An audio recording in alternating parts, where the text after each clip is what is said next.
Olá, vamos revisar? Falaremos sobre a estrutura das Constituições. As Constituições, de forma geral, dividem-se em três partes: preâmbulo, parte dogmática e disposições transitórias. O preâmbulo é a parte que antecede o texto constitucional propriamente dito.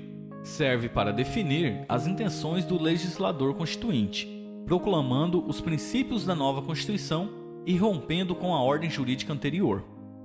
Sua função é servir de elemento de integração dos artigos que lhe seguem, bem como orientar a sua interpretação. Segundo o Supremo Tribunal Federal, o preâmbulo não é norma constitucional. Não serve de parâmetro para a declaração de inconstitucionalidade. Não estabelece limites para o poder constituinte derivado, seja ele reformador ou decorrente. Suas disposições não são de reprodução obrigatória pela Constituição Estadual e não dispõem de força normativa, não tendo caráter vinculante. A parte dogmática da Constituição é o texto constitucional propriamente dito, que prevê os direitos e deveres criados pelo poder constituinte. Por fim, a parte transitória da Constituição visa integrar a ordem jurídica antiga à nova, quando do advento de uma nova Constituição, garantindo a segurança jurídica e evitando o colapso entre um ordenamento jurídico e o outro. Suas normas são formalmente constitucionais. Assim como a parte dogmática, a parte transitória pode ser modificada por reforma constitucional. Além disso, também pode servir como paradigma para controle de constitucionalidade das leis. A pirâmide de Kelsen foi concebida para fundamentar a sua teoria, baseada na ideia de que as normas jurídicas inferiores retiram seu fundamento de validade das normas jurídicas superiores. A pirâmide de Kelsen tem a Constituição como seu vértice, por ser este fundamento de validade de todas as demais normas do sistema. Assim, nenhuma norma do ordenamento jurídico pode se opor à Constituição. Na Constituição, há normas constitucionais originárias e normas constitucionais derivadas. As normas constitucionais originárias são produto do poder constituinte originário. Já as normas constitucionais derivadas são aquelas que resultam da manifestação do poder constituinte derivado. São as chamadas emendas constitucionais. É relevante destacar que não existe hierarquia entre as normas constitucionais originárias. Não existe hierarquia entre normas constitucionais originárias e normas constitucionais derivadas. Embora não exista hierarquia entre normas constitucionais originárias e derivadas, há uma importante diferença entre elas. As normas constitucionais originárias não podem ser objeto de controle de constitucionalidade. Já as emendas constitucionais poderão sim ser objeto de controle de constitucionalidade.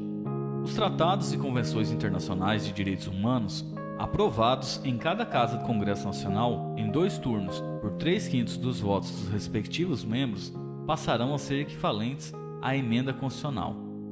Os demais tratados internacionais sobre direitos humanos, aprovados por rito ordinário, têm, segundo o STF, status supralegal, abaixo da Constituição Federal e acima das leis.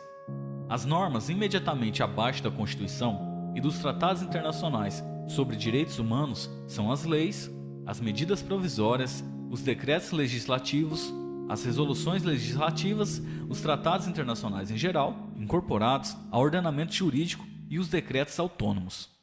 As leis federais, estaduais, distritais e municipais possuem o mesmo grau hierárquico. Assim, um eventual conflito entre leis federais e estaduais ou entre leis estaduais e municipais não será resolvido por um critério hierárquico. A solução dependerá da repartição constitucional de competências.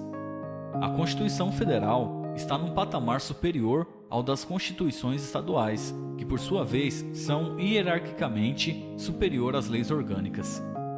As leis complementares, apesar de serem aprovadas por um procedimento mais dificultoso, têm o mesmo nível hierárquico das leis ordinárias. O que as diferencia é o conteúdo. Ambas têm campos de atuação diversos, ou seja, a matéria é diferente. As leis complementares podem tratar de tema reservado às leis ordinárias. Esse entendimento deriva da ótica do quem pode mais pode menos. As leis ordinárias não podem tratar de tema reservado às leis complementares. Caso isso ocorra, estaremos diante de um caso de inconstitucionalidade formal. Os regimes dos tribunais, do Poder Judiciário, do Conselho Nacional do Ministério Público e do Conselho Nacional de Justiça são considerados normas primárias, equiparadas hierarquicamente às leis ordinárias. Os regimes das casas legislativas, por constituírem resoluções legislativas, também são considerados normas primárias, equiparadas hierarquicamente às leis ordinárias. Abaixo das leis encontram-se as normas infralegais. Elas são normas secundárias, não tendo o poder de gerar direitos, nem tampouco de impor obrigações. Não podem contrariar as normas primárias, sob pena de invalidade. É o caso dos decretos regulamentares, portarias, instruções normativas, dentre outras.